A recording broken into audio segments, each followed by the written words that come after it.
Now, many people have recently cashed in their pensions or took some of their benefits early after being bombarded by all the recent negative news before the budget on October the 30th.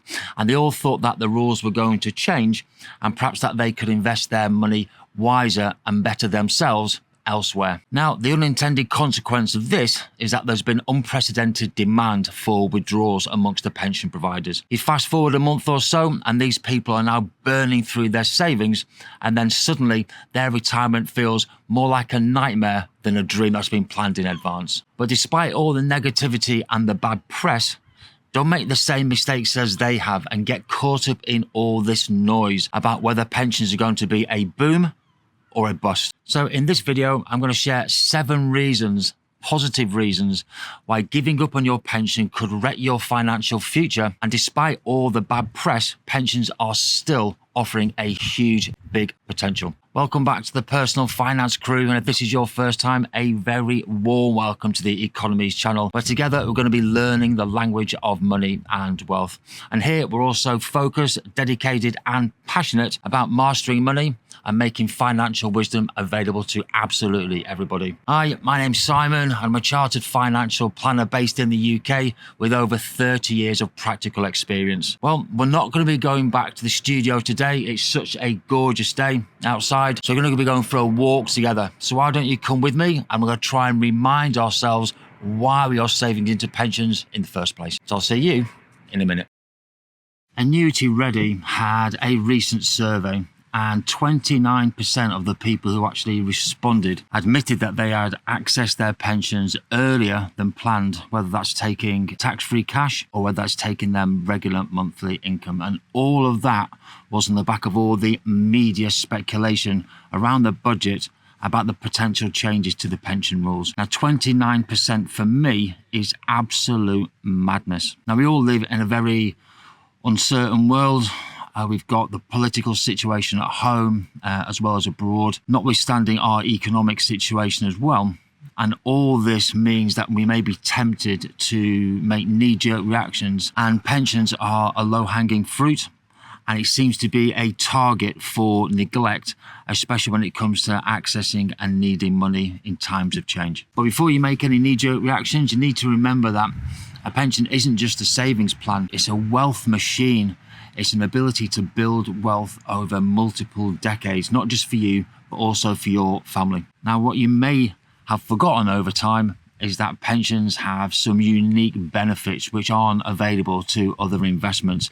And what we're going to do in this video, we're going to go through and remind ourselves with 7 reasons why giving up on your pension could be one of the biggest financial mistakes of your life. But we're going to be focusing on the positive aspects of saving into a pension. So number 1 on the list, which sometimes we forget, is tax relief, of course. So tax relief has to be one of the most, or certainly one of the largest benefits and incentives that we have to save into our pensions for the future. And that's available from a wide range of investments in the UK. Now, as a reminder, we all get tax relief at our basic rate. If you're a basic rate taxpayer, you'll receive 20% tax relief. A higher rate taxpayer will receive 40% tax relief. And if you're lucky enough to be an additional rate taxpayer, you'll receive 45% tax relief. So to put that into perspective, if you're a higher rate taxpayer and you pay £100 into a pension, that'll actually cost you £60 after tax relief. Now, if you work the maths out on that, that means you'll be receiving a 66% immediate boost on your initial investment. Now, I don't think, or I certainly can't remember, of any investments, legal ones anyway, that will actually get you that immediate return and that much bang for your buck on your pension contributions. So what that means is not only is it your money that's working hard, but it's actually the tax relief that you're receiving as well. And then the compounding effect of both of those investments over time is very, very powerful. Now, number 2 on the list is death benefits, of course. Now, you must remember that a pension isn't just about providing you for an income for the rest of your life and retirement. It's also there to provide a level of security for your family and also for your loved ones. And let's go through a quick summary of the death benefits in a pension. We all know things have changed recently, and the new changes are going to be coming into force in April 2027. But until that happens, let's just have a quick summary of how the death benefits work in the UK. So if you die before the age of 75, What that means is any of your pension benefits will then be left to your wife or to your family or to your beneficiaries, and that will be completely free of income tax. What's important, of course, is when they then withdraw that money, that's also free of all taxes as well. Now, if you die after the age of 75, of course, there's still no inheritance tax to pay, but your beneficiaries are going to have to pay income tax payments on the amount that they withdraw. So what that means is you're giving away valuable death benefits to your family when you die. Now, I did just mention that there's going to be some huge changes, potentially at least from April 2027. Now, there is a consultation period at the moment until the 22nd of January 2025. So please make sure you subscribe to the channel, because when these changes are announced, I'm going to be reacting to them, and that will mean you won't be able to miss out on any valuable content. Now, number 3 is going to be income drawdown. Now, the days are long gone where you were forced to buy an annuity to provide a secure income for life. Now you can take up to 25% tax-free cash. You can leave the rest invested and then withdraw that in a way that, or a shape and a format that's convenient for you. You don't have to take your 25% tax-free cash in a lump sum, of course. You can take that in ad hoc chunks, small bite-sized pieces, or even phase it monthly if needed. What this means is the flexibility of income over time is going to allow you to withdraw the money as you see fit and as your spending patterns change over time. So if you did give up on your pension, that would essentially mean that you're giving up on this valuable flexibility to be able to live your retirement on your terms.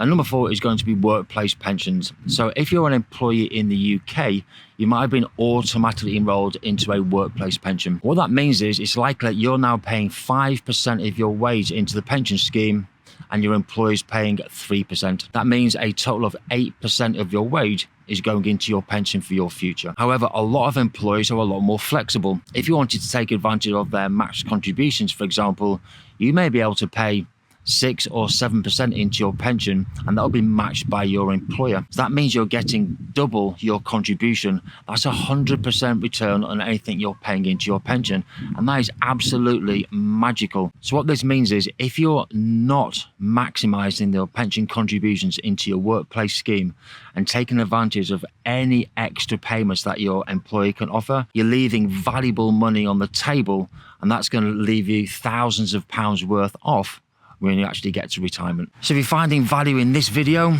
please hit the like and subscribe button. We're on our journey to having 10,000 followers in our community. So please hit the notification bell as well, and you won't miss any valuable content, which we normally publish on a Saturday at 5 o'clock in the afternoon. So following on from the workplace pension theme, number 5 is going to be salary sacrifice.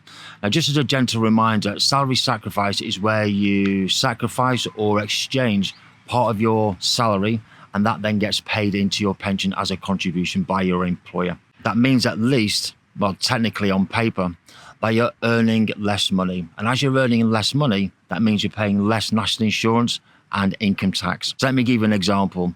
Let's say, for example, you're earning £55,000 a year, and you agree to a salary sacrifice of £5,000 to be made into your pension via a contribution. That will then lower your salary to £50,000, and that means you'll be paying income tax and national insurance on £50,000 rather than the £55,000. And if you know your personal allowance thresholds, that will also make you a basic rate taxpayer instead of a higher rate taxpayer, and that is the magic of financial planning. So by using salary sacrifice, we can actually then regain some of our personal allowance and even some of our child benefit if you've got a high income as well. So number 6 is our investment choices. Now, there's a lot of misunderstanding and misconceptions about pensions, and that the investment choices and the funds that you can pick from tends to be fairly rigid and a little bit inflexible. But that really couldn't be further from the truth. Now, there are some workplace pensions that may have a limited range of funds to pick from, and Nest is the one that springs to mind. Now, there are a lot of pension providers out there, and some of them will offer hundreds, if not several thousand different funds to pick from. Now, it doesn't matter what your risk profile is, what your time horizon is, what your level of experience is, or if you've got any ethical or sustainable preferences, there's always going to be an investment fund or a choice for you, whether it's going to be stocks and shares, bonds, emerging market debt, cash, alternatives, commercial property. However you want to mix and match your pension, there's always going to be a range of investment choices for you that's going to meet your needs. So number 7 is about peace of mind that pensions can offer you. There is a huge peace of mind that comes with knowing that you've planned ahead, you have a structure in place, and when you actually get to retirement, knowing this will mean that you can actually live your retirement on your terms, knowing you've got enough money, not just for you, the rest of your retirement, and then what you don't spend can then be passed on to your loved ones. I'm not sure quite what you think about this new style video. It's been such a gorgeous day here at the beginning of December.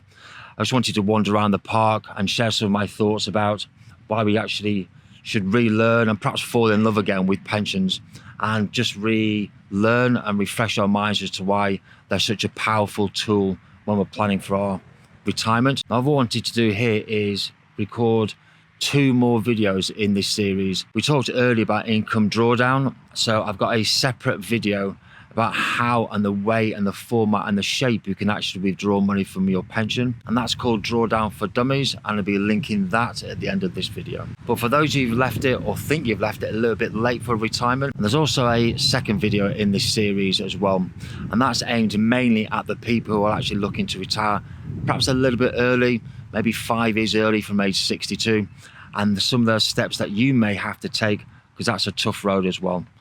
Thank you for watching to the very end, and for your time and for your patience as always. I'll see you all again next week.